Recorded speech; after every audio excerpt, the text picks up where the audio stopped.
Happy holidays, everyone. Grab something pink, grab something green. As always, grab your goat because it is time for the Witches Movie Coven. This is where we should cackle. We are actually going to talk about Wicked. Yay! You have been waiting for this, or I have been waiting for this. I'm waiting for this. So we hope you all saw it. I am Patti Negri. I am one of your hosts. You might know me from Ghost Adventures, from the Witching Hour, my regular podcast, shows, conventions, bathroom halls across America. Um, this is Black Phillip. This is Bling Phillip with his new gold necklace. I'll tell you about it. And let me introduce the co-host, or let them introduce themselves. Let's start with beautiful Courtney. That's me. I'm Courtney Buckley, ghost bait on Scared and Alone. And don't be alarmed, I may actually look a little green because I am battling a stomach bug. So I thought that was pretty appropriate for tonight. And I'm here and ready to talk Wicked. Thank you. Speaking of Greene, Richard-Lael. I am Greene, and I'm not seasick. But I do am a little under the weather. But I am Richard-Lael. Richard-Lael is one name, not two. If I were just Richard, I would be a. I am known as the Gentleman Psychic. I am on Ghost Adventures on occasion. I am at University of Magicus. I am here. You know me here. And I read tarot, and I do psychic things here in New Orleans. Beautiful. Thank you. And to the pink and the green of it all, Miss Heather Greene. Hi, I am Heather Greene. I am the author of Lights, Camera, Witchcraft, which I'm going to hold up. There it is. And it is a critical history of witches in film and television in the U.S. Of course, The Wizard of Oz shows up at the very beginning and goes until the end. So you can read all about it right there. I am also an editor at Llewellyn Worldwide, working with wonderful witchy authors, and a journalist covering all things occult in media. So I missed everybody last week, but I'm happy to be back to talk about Wicked. We miss you indeed. And now let's moving into the holiday ho-ho. With the one and only Jason. I'm Jason Mankey, sometimes Jason Greene when Heather is not here. I am a Llewellyn author and author of Llewellyn's Little Book of Yule. This is definitely my favorite time of year, and I'm wearing my Christmas llama shirt tonight to support all of the talking animals in the land of Oz. Boom. See how I tied it all together? Yes. That was good. Now, we are sure, especially hi, Matthew. Hi, Mimosa. Hi, Robert. Hi, Mickey. Hi, Shannon. Hi, Paula. You guys hi, Taya. You guys keep it up because we need you guys in the chat room. Now, we're sure that everyone's seen Wicked. I think most of the country has seen Wicked, but just in case you haven't seen Wicked yet, Richard-Lael, are you perhaps prepared with a unbiased synopsis of this? I am unprepared. I mean, I am prepared. So, picture it: Sicily, 1926. No, I'm just kidding. It's actually that's a different movie. Imagine. It's a little bit like Mean Girls at Hogwarts, and also throw in a little bit of Legally Blonde and a little bit of Wednesday, and then you've got this imaginative retelling of The Wizard of Oz. Of course, it is one of the first of its kind to reverse engineer, sort of say, are people born wicked or not? So it's the perspective of the villain. And of course, there is no greater villain in cinema history than the Wicked Witch of the West. And this film, much like the book, much like the Broadway play, it sort of shows the perspective of the Wicked Witch. Why is she green? And it's not just cinema history. Why is Oz the way that it is? Long story short, this girl comes to drop off her sister to school. And it turns out that she herself has magical powers, which the mistress has decided to take her under her tutelage. And then, of course, she rooms with Glinda, later to be Glinda. You find out that She is a competent woman of color, of Verdi color, and she is being gaslit by a man who has corrupted all of Oz and rules as a dictatorship, almost as if it were the Hunger Games or the United States in circa 2025.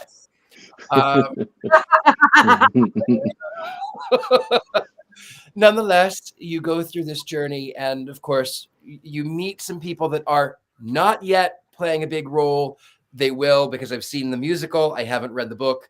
Fierro and Bach, and of course, you've got talking animals, and then it ends with what is ostensibly the end of Act 1 in the play, Defying Gravity, where all of Oz has come against the witch.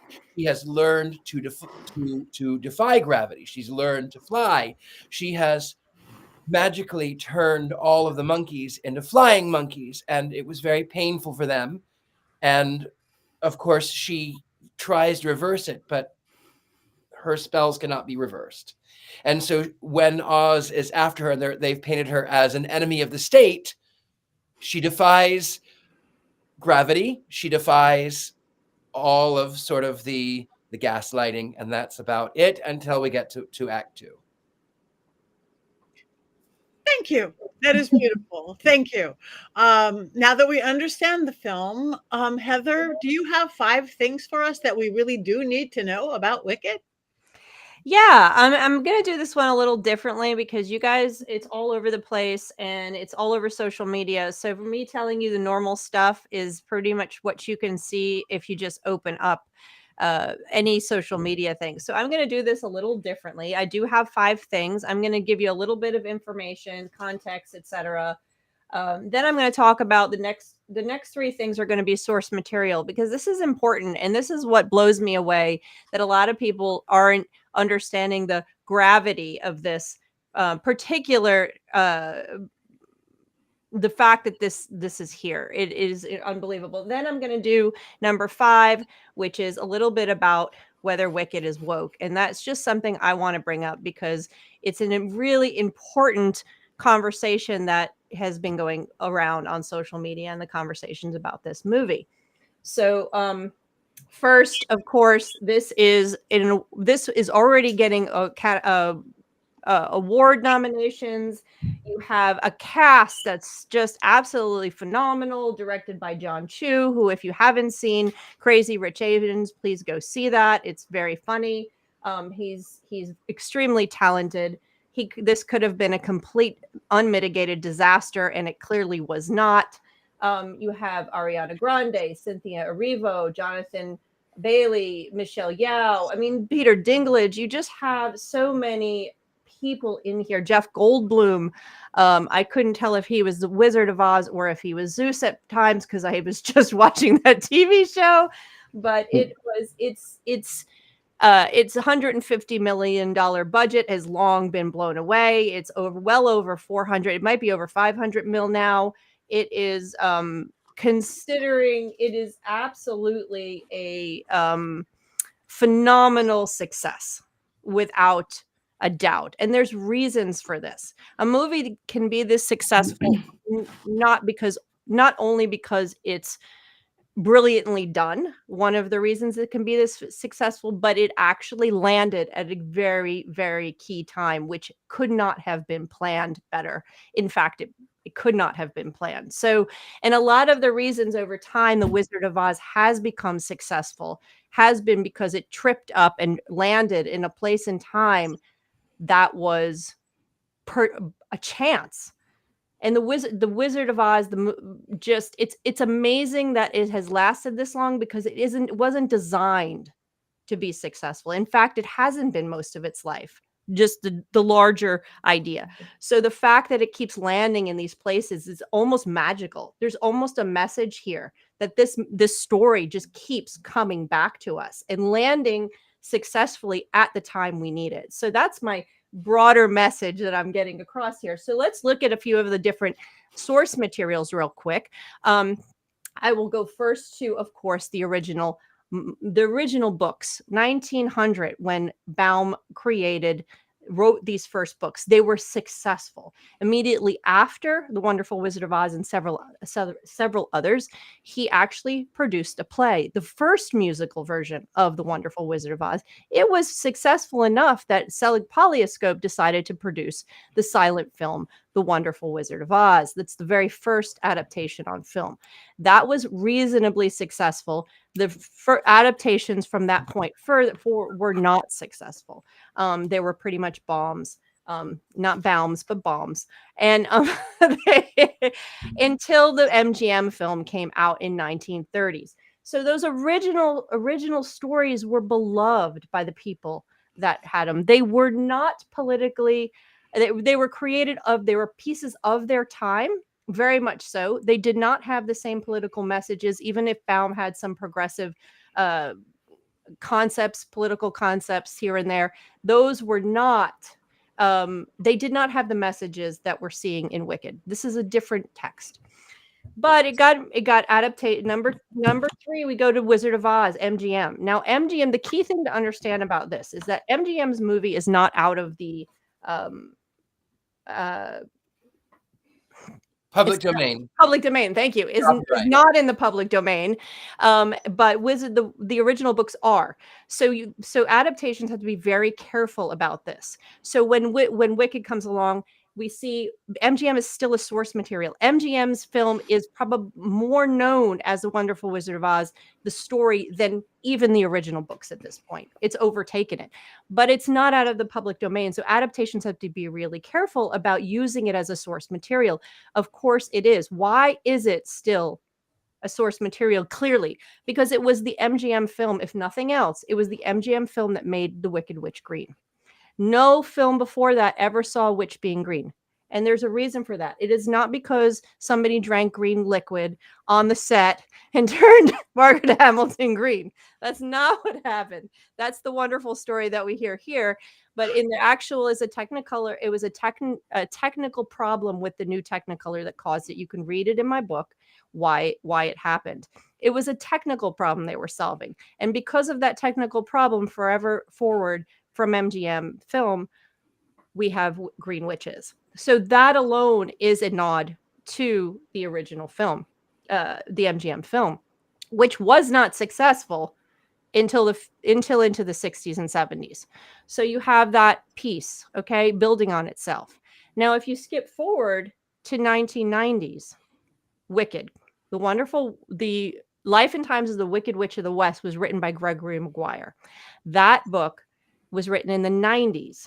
Okay. Now the MGM film has very different context, political context, socio-political messages in it. Still not the same. It was the book that changed everything. And I just saw Gregory Maguire speak a few months ago, and he confirmed all of my suspicions and everything. If you read the book, it is highly political. And it is a reaction to not only the Satanic Panic, but to a number of other marginalized groups and processes and socio-political things that were happening that were oppressing people during the 80s and into the 90s, both here and in the UK where he lived at the time. He is American. He lived there then. So these things were happening in both areas, and he was reacting to them. He was reacting to the reactions to the AIDS epidemic and the oppression of the queer community, to the drugs, to the war on drugs, which was being used to oppress other communities, etc., to the Satanic Panic. This was a reaction where he actually said on stage, I wanted to have the discussion of what it means to call somebody wicked. And if you call them wicked enough, will they believe that they are wicked? Okay, so this was a political message that he was most certainly putting in his book. This is what became the musical we see on film today. In 2003, I think it is, Wicked hits the Broadway show. Wicked hits Broadway. Okay. And when it hit Broadway, it was obviously scaled down because you could not capture the complexity of the politics in the original book in a Broadway show. It was done by Stephen Schwartz. Stephen Schwartz is a phenomenal composer and lyricist of show tunes. He did Pippin, which was just revived, which is one of my favorite musicals, as well as the musical for Pocahontas, the movie from Disney. He did Godspell. His music is always infused with spirit and messages, social messages. And he did this musical, and it was a phenomenal success.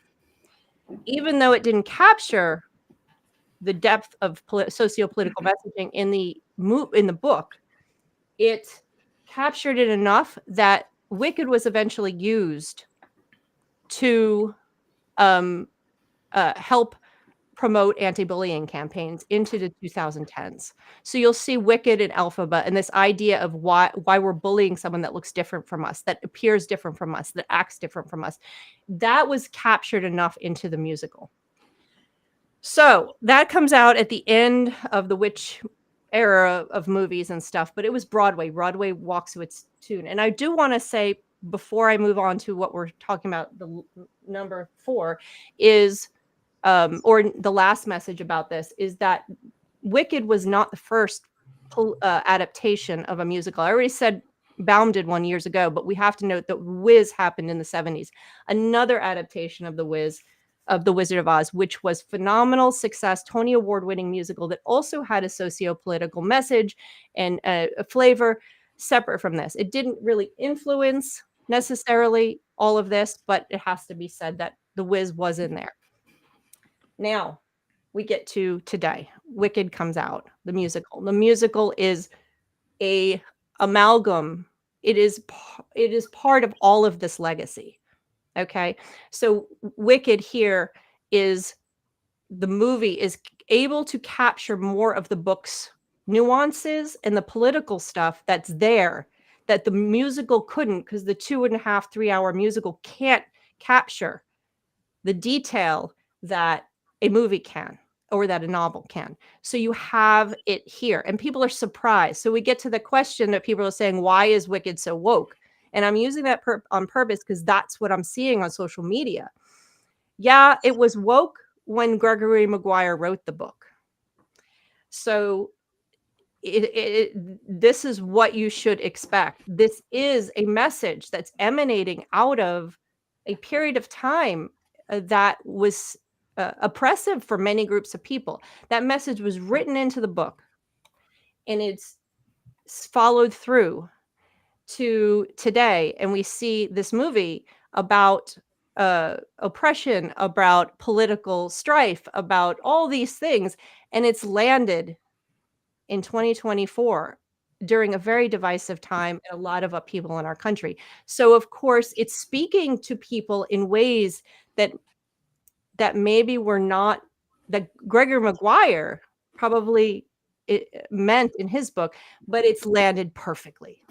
It is landed absolutely perfectly. And I don't think John Chu could have done a better job in capturing what had. And so you're getting my opinion here too. So that is, I will fight with anybody if they say anything about why it is a phenomenal show. And this is my opinion. It is a phenomenal show. You can enjoy it on a surface level and have fun and sing it because Stephen Schwartz is brilliant, but there is a political message in this, and it is a message for our time.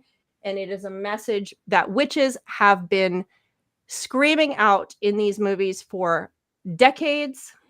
And I just wrote on social media, read my book to see how witches go from, oh my God, she's a witch, I'm going to save her and marry her and stick her away. And can you guys not hear me? I can hear you. Okay. Why witches are, oh my God, she's a witch, burn her, or she's a witch, fear her, to I'm a witch, fear me. That's what I said on social media. From the early days of when Baum first was writing, it was she's a witch, fear her.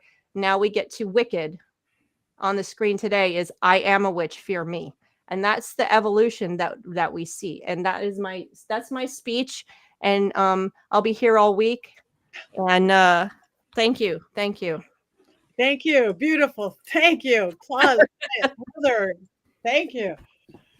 You've taken all the drama out of the show, Heather. Like, if we didn't like the movie, we would have to leave right now. It's like all the drama is gone.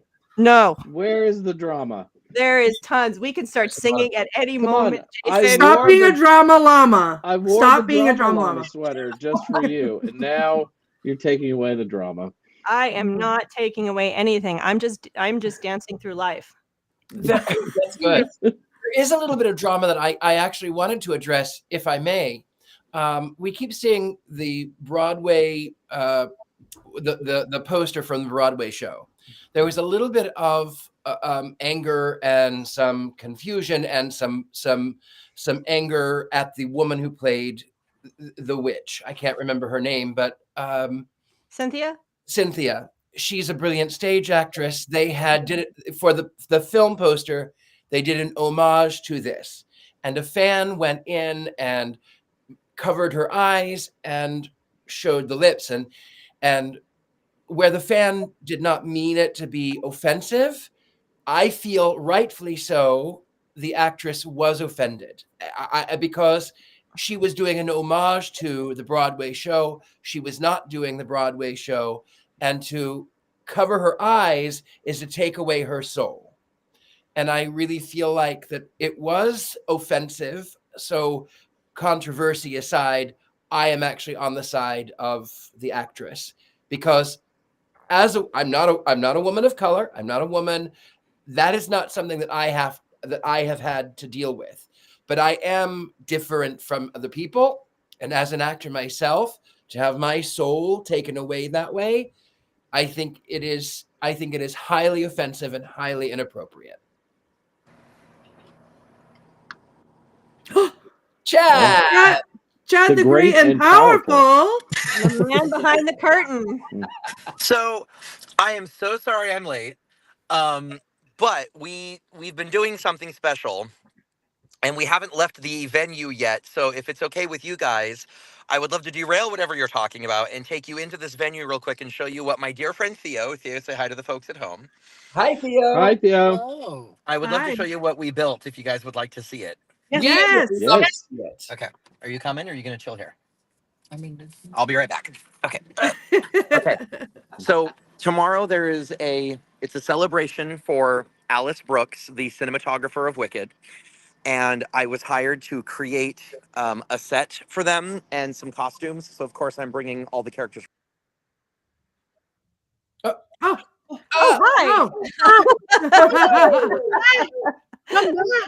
Come back. He lost his connection, maybe. At least he No, didn't I put was us in the trying to freeze flip list. it. I don't. Oh, Oh, Oh, Yeah. there's something. He's back. I'm sorry. I pushed a button that I thought would flip the camera, and it didn't Nope. flip the camera. So I don't know if Flip I it can. down and rework it. Let me work it. Hold on. Flip it down and Huh? reverse it. I guess I can't. Let me try this. Front camera. Here we go. Nope. Back Nope. camera. Hold on. I'm gonna get it. There we go. There we go.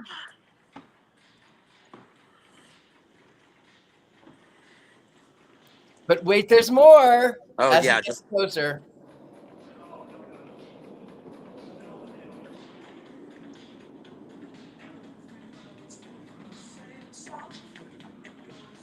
Bravo, bravo. Wow. Oh, wow. Nice. That's incredible. That looks a lot like my living room. That's the chair I sit in when I watch TV. I wouldn't be surprised, honestly. Wow, that's amazing. That's incredible. So that was what we've been doing all day. Gorgeous. And it's a party. It's an award. What is it? It's a party, and they're gifting her a $12,000 lens for her next project. Wow. Wow. Yeah, it's nuts, but it's also very loud. Theo, let's go. Okay, he'll catch up. All right, so I'm here. I'm so sorry. I'm late, but I promise it was for a very good cause. Thank you so much. Oh wow. Oh. Oh, that was when I got to tour the set. The actual one. Nice. Yeah, I was sitting here. Oh, wow. There's the book. And there's the Grimmery. Mhm. I was sitting here hand sewing a tassel onto a lion head, and I was like, oh, I should send Rob pictures from when I got to go look at the things. That would make for interesting conversation. So Yes, most definitely. You should also tell us all about it because I'd love to hear about it. well, is it going to derail what you guys were currently discussing a moment ago? Is it okay to talk about it? Yes. Absolutely. Okay, so I replicated, with help of all of my friends, including Theo, mostly Theo, a bunch of the costumes from the movie for San Diego Comic-Con. And so we went and we had Glinda and Elphaba and Fiero and Flying Monkeys and the Wizard, and we had Munchkins, and we had Madame. Did we have a Madame Horrible? For San Diego, I don't think so. What was Veronica dressed as? The Wizard. Oh, Veronica was the, yeah, okay. So anyway, so we did all these costumes. And I get this phone call from a friend of mine who is a Wizard of Oz historian, and she says, oh, my contact at Universal is trying to get a hold of you. They want you to build something for the premiere of the movie. And I was like, okay. And so I got in touch with Universal, and they said, we have a correspondent who will be on the red carpet, and we want a custom shiz uniform for them. Would you be interested in doing that? And I said, absolutely. So I did. And when I say I did, I mean me and my friend Eve and Theo and my friend Felicia, like, buckled down and built this uniform, which was very tricky to do because when his people sent us his measurements, they were wrong. So at the first fitting, nothing fit him. Everything was too big. And so we had to go back and do another fitting. Well, the interesting thing about having to go back and do another fitting is, for all the press junkets, they took the indoor, like the interior sets. So the dorm room, the throne room, what else was that? I feel like there was another one. Was that the only two? It was those, and then there was the hallway of costumes. Oh, in the Hall of Costumes, right. And the Munchkin Land thing that they built, but it wasn't a set. So they brought a bunch of the interior sets over from England and rebuilt them at Universal Studios on the back lot. And they said, oh, if you're coming up to do a fitting with him again, he'll be here for the press junkets. Why, like, do you want to see the sets? And I was like, please, for the love of God, I would kill to visit the set. And so they gave us a very specific time frame to be there, so that none of the celebrities would be in there and none of the other correspondents would be, in the way of our private tour. Not that we would be in the way. No, the other way around, of course, when I tell the story. And we get up there. They rebuilt a part of Munchkin Land out on the lot with tulips everywhere and the little huts and a chunk of the yellow brick road. And they took us into the sound stage, and it was all, wooden flats from behind, but we rounded a corner and there was the Oz head, and it was everything I could not to weep, because it was massive, like gargantuan. The set was every bit as huge as it looks in the movie. It was enormous. The only thing that wasn't there was his miniature of Oz that he's built wasn't there. They did like a facsimile of it because that had been taken somewhere else for promotional purposes, but everything else was there, and the head was there. And I had my replica of Elphaba's hat, which I was able to compare to the original, and it's almost a 1-to-1.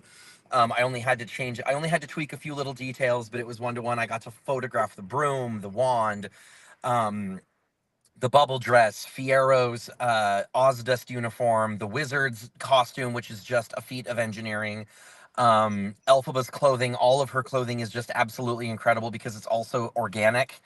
The costume designer has talked about how he wanted her to be of nature from the very beginning, so that's why everything she's wearing is leafy and barky and based on mushrooms and all these different things. It's phenomenal. And her defying gravity dress, which is swirls of pleated fabric all over it, it's like a micro pleated silk, and every place where a pleat goes in, so they're like accordion, is tacked with a single little piece of thread. So that entire dress is hand stitched to a net with green fabric underneath it, so parts of it look sheer and other parts. It's amazing. Like it's it was like a religious experience looking at all these different costumes. And Wow. I did what I always do, which is I'm staring at them. They're right in front of me.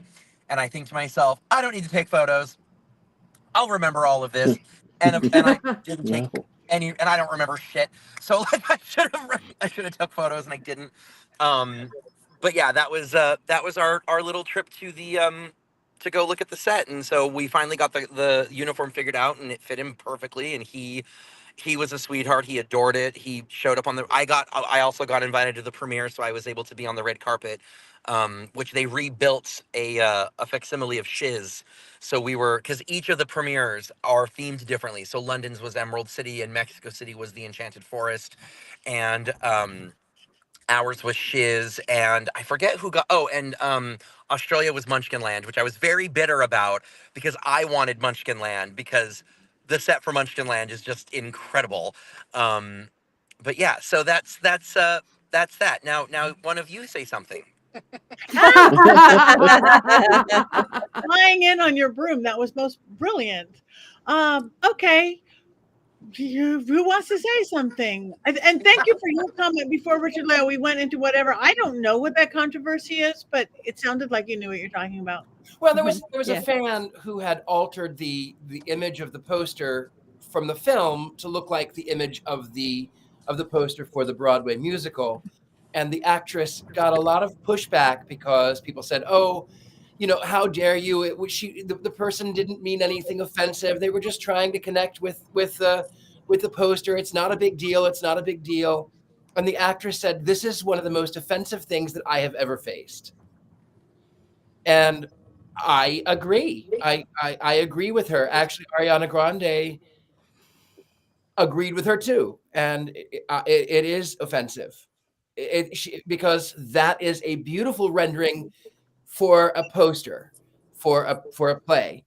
This one, they are paying homage to it, and they made the direct decision so that she would be looking right into the camera lens because that was showing her power. And then when they redid it, they covered her eyes, which took away her power. Okay, thank you. Did they fix it or they left it? Well, there was just a big internet controversy of everyone was just angry with the actress for being upset, and they said, well, it wasn't a big deal, but it was. It was. Okay. Thank you. Always drama, always chaos. So who wants to go first? Who wants to talk Wicked? Courtney? Okay. So I feel like we've talked about this on this podcast a little bit before. A relative.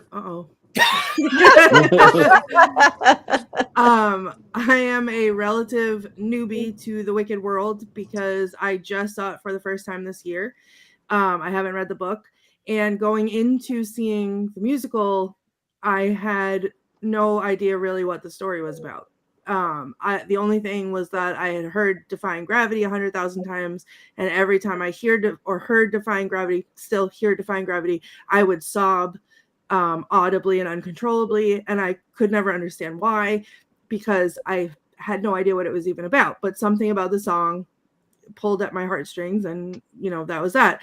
So my son and I, my aunt got us tickets for Christmas to go see Wicked for the first time. So we took Nathan, and I knew that I would cry during Defying Gravity, but I was unprepared entirely for the fact that I would get so into the story, then Defying Gravity would happen, and I would be snotting and audibly sobbing and shaking, and then the lights would turn right on. So there's me, immediately Aww. following. And there's Nathan. I just want to give you a hug right now. I was Courtney a hug. No, I was screaming, "Why did the lights come on?" Because there's Nathan laughing at me because I couldn't understand why they would do that, and then the lights would come on. So I was like this, like don't nobody look at me, because I was hysterical. And then of course Act 2 happens, and it was great, and I loved it. So that was my only exposure to Wicked until the movie came out, and so I was so excited. I thought I was gonna have this big profound moment when I went and saw it at the movie theater, And unfortunately, as an autism parent, I didn't get that moment, but it's okay. I took Nathan to see it. We went to a very late showing, which was my first mistake. And we went to an IMAX, and an hour in, I mean, I'm gripping the armrest because I'm there and I'm so excited. And an hour in, Nathan looks at me and says, I don't think I can sit through the rest of this. Now, it's a 3-hour long movie, so I'm his mother, and I would like to understand what's going on. But he refused to elaborate and then also refused to leave. So for the next 2 hours, I was very concerned with what was happening, that he felt like he had to leave, and not so concerned with watching the movie. So while I did get to enjoy it, I was not as immersed as I would have liked to be. So I didn't get my sobbing moment, which I was expecting. I'm looking forward to, when I'm feeling better, going back and seeing it again in the theater by myself and having that. And for anyone that feels worried about that story, turns out the problem was that he was too hot, which he told me when the movie was over. And when I said, well, why didn't you take your sweatshirt off or tell me so that I could have suggested that you take your sweatshirt off, he said, oh, I didn't think of that. So if in case anyone's wondering what it's like to see Wicked with a teenager, that's Parenting. Courtney, I have to agree with you on this point. I'm sitting here thinking, I don't know that I can sit through this show. And then what you just said is so impactful to me because my head was throbbing and I'm going to take the crown off. See, you are helping people even through the computer. See that, and that's on parenting. Well, So then all Courtney, you do is just take it off. Courtney, just wait and go see the sing-along, which opens on Christmas.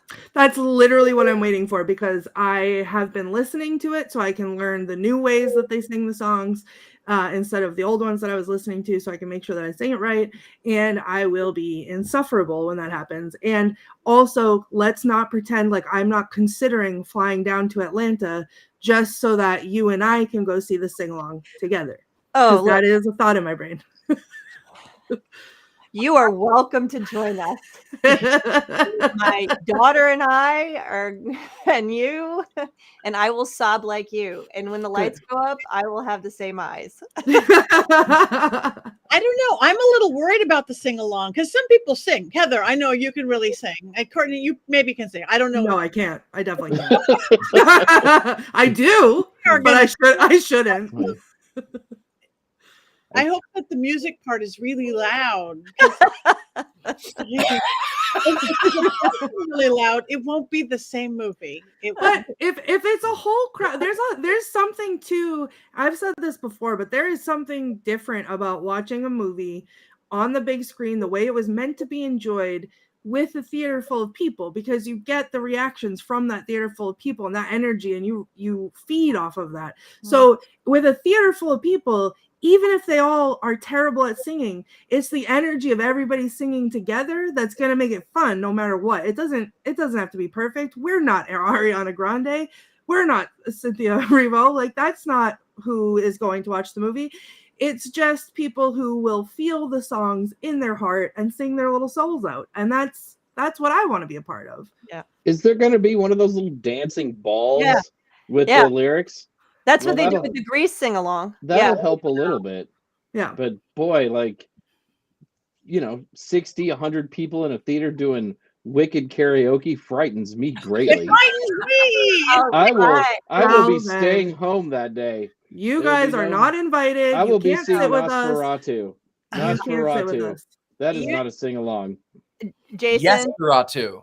Jason says 60 to 100 people in the theater singing Wicked to the movie, and all I'm thinking is, I am there. Take my money. Take my money. I am happy for your happiness. That's what I will say. I can imagine taking my wife to that. I think she would last about 15 minutes before. I have an idea in my brain, Heather. I think that we should go to Jason's house like Christmas carolers, but sing Wicked at the top of our lungs off key.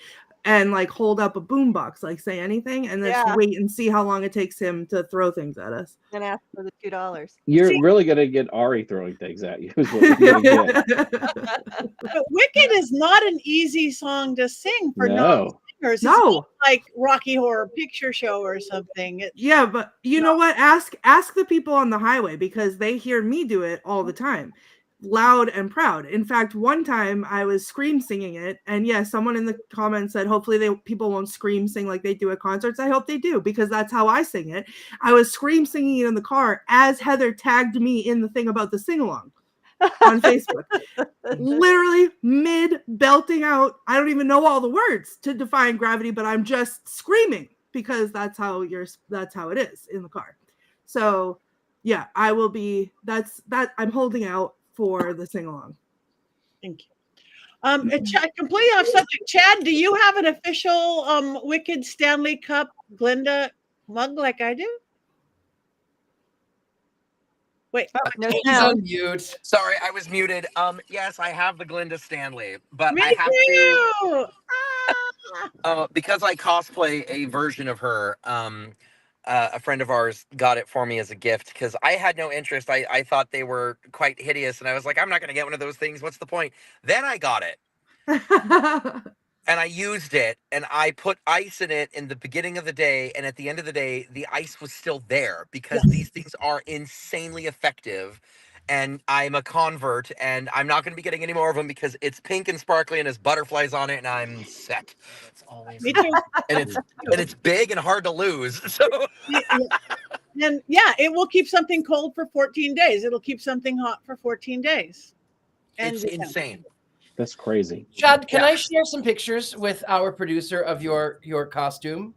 Oh, please. Yeah, now that I think about it, I should have sent some over. I'm gonna send them over right now to our producer Rob. Anyway, I am a Wizard of Oz girl always, since from birth on, from whatever. My favorite movie, as we've talked about, I've got all my Oz girl, everything. I love the play Wicked. I saw the play Wicked. But this just, I loved it so much. It's not the play. It's certainly not Wizard of Oz, and it just had that touch of magic for me.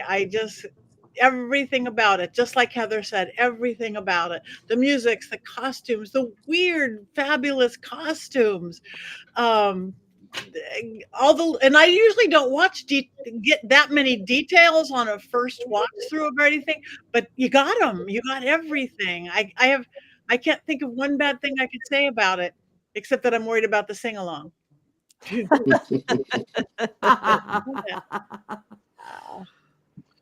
Oh, So Chad! that was what I wore to the premiere. That's awesome. I'm Gorgeous. obsessed. There's another one I sent too, which shows your actual character. So I thought it would be interesting to do a male Glinda, and I was racking my brain trying to figure out what his name would be, and then I realized that if her name is Galinda, what if I just remove a single letter? So I call him Gayland, Gayland the Good, and then my friend did a male Elphaba, and so with him we went real subtle. He's Elpha Bro. Oh my god. Nice. Nice. Beautiful. That's Let's incredible. go. So hopefully, when by the time we reach the end of our session, I will have made it home, and then when we do our wands up, I'll be able to do it with Glinda's wand because I have it. And that had been my plan I had hoped actually to be in full costume for tonight, but our installation took way longer than anticipated, and I realized there was no way. Richard-Lael, you look smashing in green, by the way. I know you're green with envy. Actually, if I do this and I turn red, then we sort of become Christmas colors. Yes. Don't Well, get in the taken. book, some of the characters in some of the other parts had red skin. Yeah, I the didn't quadlings. Yeah. But I did some research. Yeah. So the book gets way deeper into the fascist analogy that the wizard ultimately is, and the people who live in the southern portion of Oz, the quadlings, they have reddish skin, and yeah, it's. Ooh, I almost said a major spoiler for the second movie, and I caught myself. So I'm not going to say it, but one of the characters who is a quadling, his name is Turtleheart. He's not in the musical, sadly, but he's a glass blower, and he actually taught Elphaba's father how to make glass beads. And so when the slippers show up, they were made using skills that Turtleheart taught to Elphaba's father, and he creates the shoes. But yeah, he's a quadling glass blower, and according to the description in the book, he's a hunk. He is yummy. Like, everyone is Team Turtleheart. Is he as hot as the Mangione fella? Close.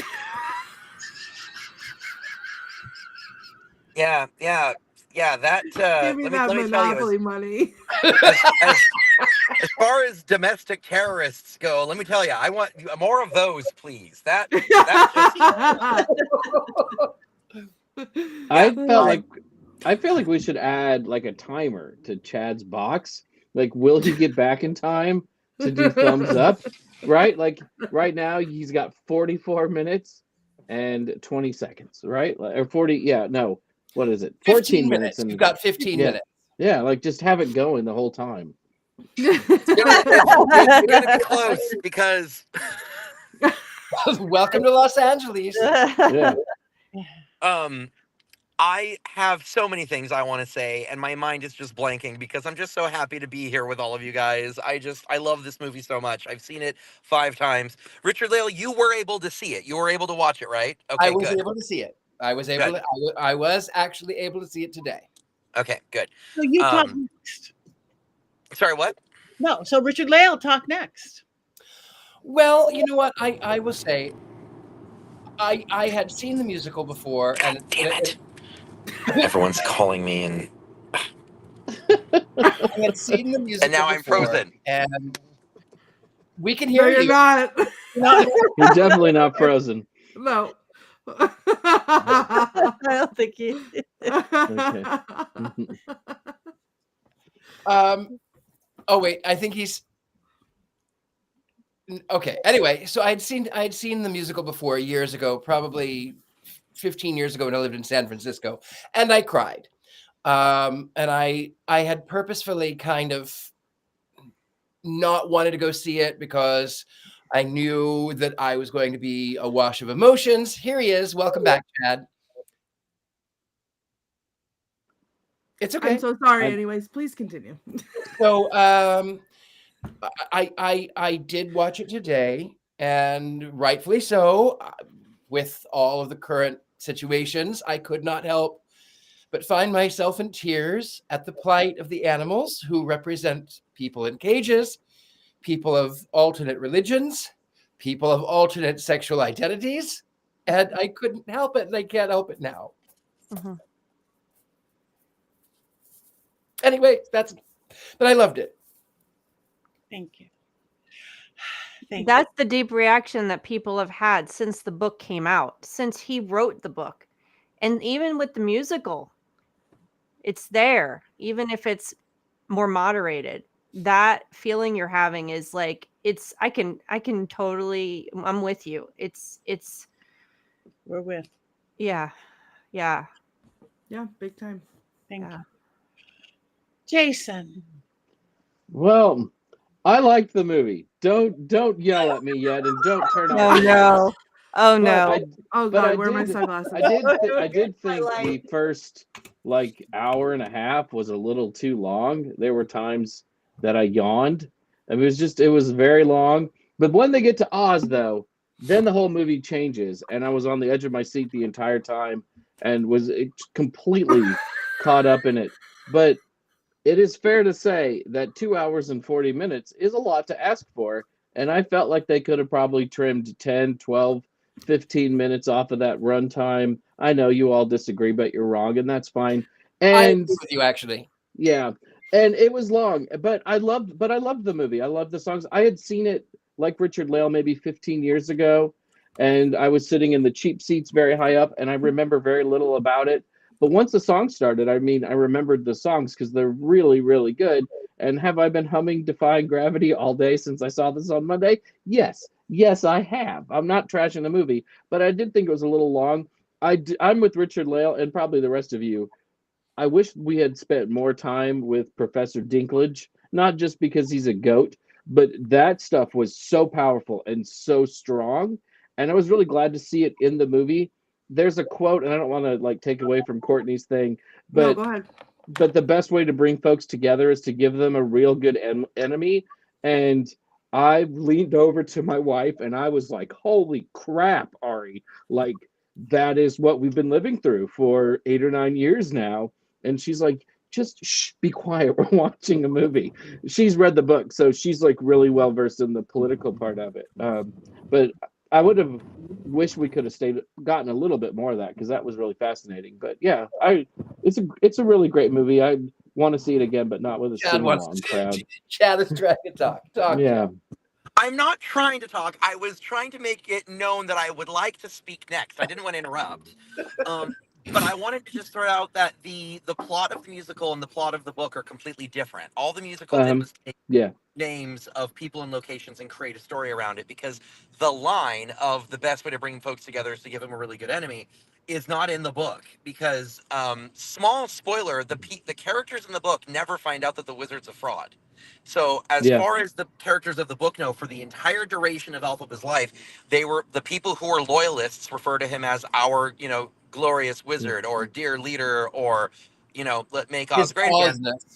And but the thing that's fascinating about the musical and the script for the musical specifically is that there are interviews with Winnie Holtzman, who was the book writer, and Stephen Schwartz, who did the music and lyrics, where they talk about how they were watching things that were happening during the Bush administration when they were writing this script, and they were nervous about putting some of these things down, because you think of the Bush administration, and then you think of the words, the best way to bring people together is to give them a really good enemy. And that's the entire Bush administration in a nutshell. And so at the time that it was written, it was incredibly politically poignant. And now everything is worse. And so to hear all that again, I mean, like to me, when I saw, I had the same reaction Richard-Lael did to the animals. I immediately thought of my friends who are trans and queer and people of color and all this and that, and I just immediately started weeping, just out of like fear about where we're going, and the fight ahead of us, and everything along those lines. And it's wild that the themes 30 years later, the themes of this musical are still relevant. And it's also heartbreaking that we as a society have not progressed at all. Well, we did progress and then we regressed, but yeah, I just wanted to jump in that when it was written, it was like, holy crap, this is a little politically racy, isn't it? And now it's like, you walking in with me, or you just drop? You can talk. Well, I was gonna ask. Well, I was gonna buy his dinner. Well, okay. This is over in like. Oh, okay. Yeah. Well, do you want me to drop you off so you can lift your wand? Behind the scenes of the Witches Movie Coven. Well, We've got the I'm so timer sorry. I'm going so on sorry. in the corner. At least we're not in the freezer this time. So Well, you don't have a freezer to put you into. I'll be damned if I'm not going to punish Jason for good, the audacity. as you should. How dare someone say the movie is 12 minutes too long? Oh, Yeah, man. exactly. There's It was not long enough. The movie minute is going to get me in trouble, that's for sure. the movie. I will be leaving before that. No, the only problem I have with the length is knowing about all of the plot holes in the second act that they're trying to fix for the sake of the film. I can't agree that it should be shorter, because I don't think it should be shorter. And B, my question is, if you were to shorten it, where would you cut things out? Because all of the story is so important. My fear is if you begin to shorten it, already everyone agrees that we should have had more time with the animals, and I agree entirely. But so you whenever can I take think a scene and trim it by like a minute and do that to many scenes, and then you get rid of lots of minutes, especially early when I was yawning a lot. Again, the last 40 minutes are terrific. Edge of your seat. This sounds like a you problem and not a movie problem. Earlier you said that we were allowed to be wrong, but given how outnumbered you are, I don't think we're the ones that are wrong. Mm-mm. And In fact, In fact, if Richard-Lael you educate agreed your with me that it was a little too long. Listen closely. if you educate your Jasons at an early age, they learn not to dissent, and I think that's important. I think the whole point of I've the been movie is trying. that dissent is important. Depends on who you're dissenting against. Lost control of this broadcast. We have lost control. I think we're gonna go a And little. again, I like the movie. Like, Yeah. I hate that you can't be. It does bother me that you can't be a little bit critical of something without people overreacting to the criticalness. This is a movie. This is a show where we talk about movies. We can't agree 100% on everything all of the time. We never. It'd I'm be really boring. overreacting It'd be to really you. boring. I'm overreacting to you saying we're overreacting because nobody's overreacting. Everybody's just reacting. Yeah, I I'm think very Heather hasn't even spoke yet, and it's 7:00, and Heather hasn't spoke yet. Oh, I loved it. I didn't think it was too long, and I would watch it again and again and again, and I would sing along. I was singing along, and I loved it, and that's all I have to say. It is so powerful to me that I have literally, it brings me to say nothing except tears. I'm in awe. I'm in awe that this little property made in 1900 has exceeded all expectations. It's one of the most powerful, if not the most powerful, American piece of literature that affects witch representation. It is time and time again, all the places it's landed, and amazingly, as I said, become popular because of sheer luck in some cases. And now here we are. I mean, that to me is so amazing, and I will cry. I was just listening to the music, and I'm like, I looked at my daughter. I went, I am going to be wrecked when the second movie comes out, when they sing For Good. Like and my daughter looked at me and grabbed my shoulders and said, like you weren't in the first one. I'm like, okay, fair enough. I mean, I feel it in every Stephen Schwartz musical. I feel that way. There's something about the words that he puts and the music he writes just hits me on such a spiritual and powerful level that yeah. So yeah. Thank you. It's everything. It's everything. I'm just going to keep going, and do we have quotes on this, Yes. Courtney? I do. My number one quote that I wanted to say is the one that Jason brought up, so I'm going to say it again. That the best way to bring folks together is to give them a real good enemy. And I think that that's especially relevant, just like Heather said, that this movie happens to fall into place when it should, with current events, and not just the election events, but like current this week events. And so I'm not going to speak more on it than that, but I just feel like that rings true in a big way. Another one is Glinda says, "Don't be afraid." And Elphaba says, "I'm not afraid. It's the wizard who should be afraid of me." And I think that was extremely powerful. Fiyero says, "Why is it that every time I see you, you're causing some sort of commotion?" And Elphaba says, "I don't cause commotions. I am one." And I love her, and I want to be just like her. I'm not going to sing it. I'm going to say it, but Glinda and Elphaba say, for you see, my roommate is," and Glinda says, "unusually and exceedingly peculiar and altogether quite impossible to describe." And Elphaba says, "Blonde." Jason. Hey, Heather too, and Patty. I'm not talking to them. I'm talking to you. Well, there's the teacher voice right there. Oh, man. I'm talking to you. I'm just gonna go over to the corner over here. That's definitely the teacher parenting voice. Yep. Detention. Elphaba says, and I thought this was apropos, especially for me tonight, because I feel a little green, but Elphaba says, "Okay, let's get this over with. No, I'm not seasick. No, I didn't eat grass as a child. And yes, I've always been green." Glinda says, "It seems the artichoke is steamed," which I thought was pretty funny. Glinda says to Fiyero when she's giving him the tour about the library, she says, "And this is the book place. There's a collection of rare books around here somewhere, and some medium rare as well." Glinda says, "Dearest, darlingest, Momsy and Popsicle, guess what? I can't hear your guesses because this is a letter." And then I have to do this quote, and I'm not going to do it. I'm not going to say it the right way. I'm just going to say it. But I see this constantly all over my TikTok, and it's just so funny. And I watch every video that has the sound in it. But it's during Popular. Glinda says, did they have brains or knowledge? And Elphaba says, "Well, actually." And Glinda says, "Don't make me laugh. They were." And Elphaba says, "Popular." And Glinda says, "Right." So those are my quotes. Thank you very much. Beautiful. And moving on to Jason. Okay, remember, I like this movie. So remember that.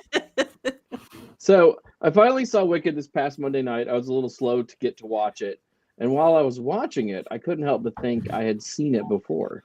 Yes, I'd seen the musical like long, long ago, back when the Broadway production was on the road, but that's not quite it. I felt like I had seen Wicked before because the hype machine and production history of this film has been going on now for 15 years. I know that Heather, and probably especially Chad at this point, and many of the rest of you won't believe me when I say that, so I've compiled a timeline for you for fun. In 2010, Paramount Pictures bought the movie rights to Wicked. An executive at the time stated, "We think this property will sit in well with our other franchises. After the release of Wicked, we imagine creating a shared universe where the crew of Star Trek visits the land of Oz, or Elphaba flies through the air with Tom Cruise in a Top Gun crossover. Personally, I think people will really love to see Glinda team up with Optimus Prime and fight Megatron in a Transformers film." In 2011, it was announced that Ariana Grande had been cast as Glinda. Said the casting director at the time, "Yes, we know she's only 17, but we will wait for her to get a little bit older before we start filming. We thought that by casting now, we would create awareness and anticipation for the film. Just imagine how many people will talk about this film for the next 15 years at weddings, graduations, and funerals. I hope my grandmother lives long enough to see it." The next year, Cynthia Erivo was cast as Elphaba, and I can't make a joke here because she's so awesome, and why wouldn't you sign her up? John Chu was announced as the director in 2015, fresh off the stunning success of his film Gem and the Holograms. Some of you forgot that was a thing, didn't you? Gem was so successful that it launched a franchise. So far, there have been 5 different Gem movies. It's Showtime synergy, indeed. Due to the success of Game of Thrones, actor Peter Dinklage was brought on to the long gestating production in 2018 to play the Wizard of Oz. After the disappointing final season of Game of Thrones, it was decided to recast the Wizard and move Dinklage to another role. Said producer Mark Platt, "We think people seeing Dinklage's face will remind them of how much they hated the end of Thrones. So we are moving Peter to another role." To make sure no one would see Peter Dinklage's face, the actor ended up playing a CGI goat instead, and Jeff Goldblum was cast as the Wizard, largely due to the strength of his jazz albums. After appearing in Bridgerton, actor Jonathan Bailey was signed up to play Prince Fiero in 2020. Director Chu said of Bailey, "We brought him in basically to sex up the movie. When people think of Oz and Wicked the musical, they mostly think of lots and lots of hot, sweaty witch and munchkin sex. Bailey is the key to all of that." Production finally began in 2021, and Bowen Yang from Saturday Night Live was added to the film, and then not really allowed to do any awesome Bowen Yang things. Said Chu, "We know Bowen is really funny, so we wanted to make sure to not utilize any of that talent in our film." Parts 1 and 2 were filmed back-to-back in 2021 and 2022, with Erivo and Grande hitting the talk show circuit to promote the 2 movies in 2022. Since 2022, Grande has made 12 appearances on Jimmy Fallon's Tonight Show, 7 appearances on Stephen Colbert's Late Show, and 3 appearances on Jimmy Kimmel Live to talk about Wicked. Erivo has visited Colbert 9 times and Kimmel 6 times. When asked why she hasn't visited Fallon, she said, "He's an untalented hack, and I can see that." Erivo also made 1 appearance on the Great British Bake Off, baking a cake featuring the Emerald City and the Yellow Brick Road. Despite only making 1 appearance due to her busy schedule promoting Wicked, she was declared that season's winner. In the summer of 2023, Paramount released an 8-minute trailer of the movie that essentially gives away the entire film, while also not revealing that the movie is in fact a musical and is only part 1 of a 10-hour 2-part film. The trailer even includes the line, "I'm not afraid, it's the wizard who should be afraid of me," essentially giving away that the movie's main bad guy is in fact a wizard, while not portraying the wizard as a bad guy in the first 4 hours of the movie's runtime. This kind of ruins what is meant to be the climax of the film. It's like putting Luke, I am your father, in the trailer to Empire Strikes Back. In the summer of 2024, Jeff Goldblum let it slip that the movie is in fact a musical, something all 95 of the commercials and trailers had tried to keep hidden since 2010. Box office prognosticators immediately revised their predictions of the movie's opening weekend, forecasting the movie to open with only $50 because Paramount believes no one likes musicals. They were clearly wrong. And finally, December 9th, Jason sees Wicked after enduring 15 years of press and casting rumors. Yay. The lead up to Wicked was really long, right? And the trailer did give away everything.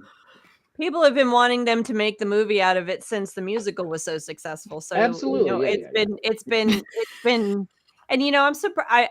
That's not funny though. I have to make jokes, Heather. Yeah, I understand it's not funny, but you've got some truth you got some truth there. Thank you. All right, we are now moving to the climax of everything. Wands up, wands down. And we want all of you guys in the chat room who've been so fabulous tonight. Flying monkey. Wands up. Oh, flying monkey.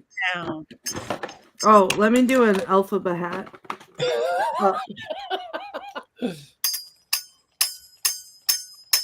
Oh, monkey. Monkey's up. Wands up. Fly, my monkeys, fly. Okay, wands up for Mickey. Wands up, I think that's Tabitha. No ghost sex. Well, the other books are Wicked. You guys aren't voting out there in the chat room. Is it just going to be all wands up? We'll see. Anyway. I'm looking forward to that Transformers crossover, though. That's where the real money will be after this is done. We did Wicked. Probably our most chaotic show ever, but as it should be. As it should be. And I don't even know what we're doing next week. Oh. Gosh, I probably should have had. I've been thinking about Wicked so much I forgot to look that up. Give me 1 second. Talk amongst yourselves. Talk amongst yourselves. Does anybody have anything coming up they want to talk about other than the holidays? We want to wish everybody happy holidays. I am done until after Christmas. Oh, I had a very proud, really quick witchy mom moment yesterday when my child looked me in my eyes and said, "What day is the winter solstice on?" And I was like, "Why do you need to know that?" And he was like, "I just need to know." And I was like, "Oh." And I looked it up and I told him, and he's like, "Oh, good, it's a Saturday." And I said, "Are we doing witchy things?" And he was like, "We'll talk about it later." But I mean, I didn't put that out there. He put that out there. That was very exciting. Proud mama. Mm-hmm. Yay. That is beautiful. So we know the movie now. Heather, do you want to give it out? Is that right? Well, it is supposed to be Hello Again, but I'm seeing that we might do Miracle on 34th Street instead. So I guess Miracle on 34th Street is short. So I guess we will have a Christmas show next week then. Yuletide Okay. Christmas show. Humbug. Bah. Miracle on 34th Street. Miracle on 34th Street. Everybody, watch it this week. It's a movie we should all watch this week anyway. Yep. The new one or the classic one? Both. They're so No, no. short. Don't watch the new one. It's I don't know what I've not seen the new one, so where they go to, classic one. they go to Producer Kohl's Classic. instead of Macy's. It's tough. It's tough to watch. Is there really? Didn't even know there was a remake of it. Oh yeah. Oh, I'm so sad. Just Yeah. let's not ruin the Yuletide season with nonsense like that. Okay. How about All right. it? There was no remake. No Chad. remake of this. Chad's got his hand up. I have to tap out because everything that I have to do for this event tomorrow is starting to pile up around me, and I need to just go deal with it. So I just wanted to thank all of you guys and politely skedaddle as opposed to what I normally do, which is just disappear and then reappear again. Chad, we're So- done. You should just cackle with us right now. Yeah, just cackle. Oh, 1, okay. 2, 3. Okay.